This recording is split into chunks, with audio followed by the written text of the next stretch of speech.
Evening snacks பார்த்தீங்கன்னாமா மெது வடை இன்றைக்கி சொல்லுவேன். நல்லா உளுந்து வந்து வடைக்கு ஏற்ற மாதிரி அரைச்சி வச்சுக்கணும். உளுந்து வந்து ஒரு 1 ஹவர் 2 ஹவர் ஊற போட்டுட்டு 2 ஹவர் தான் ஊற போட்டேன். நல்லா அரைச்சி வச்சுக்கிட்டு நல்லா பத்து போல் தண்ணி அது கரெக்டாக அரைச்சி வச்சுக்கிட்டு மெதுவடைக்கு பார்த்தீங்கன்னா மிளகு வெங்காயம் இதெல்லாம் வந்து போடணும்.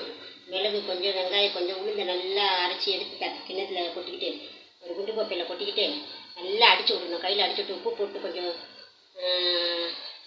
பெருங்காயம் போட்டுக்கிட்டு கொஞ்சம் மிளகு கொஞ்சம் பொடியாக நறுக்கின வெங்காயம் பொடியாக நறுக்கின கொத்தமல்லி பொடியாக நறுக்கின கருவேப்பிலை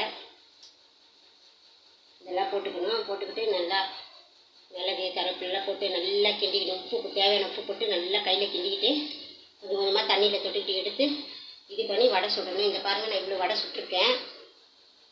இவ்வளோ வடை வந்து நான் சுட்டிருக்கேன். ஈவினிங் ஸ்நாக்ஸு குறுக்கு வலிக்குதுன்றனால நான் வந்து பார்த்தீங்கன்னா வடை வந்து சுட்டுட்டேன். குறுக்கு வலிக்கு அவ்வளோ நல்லதுங்க வடை. இந்த மாதிரி உங்கள் குழந்தைங்களுக்கு செஞ்சு கொடுத்து நீங்களும் சாப்பிட்டு மகிடுங்க.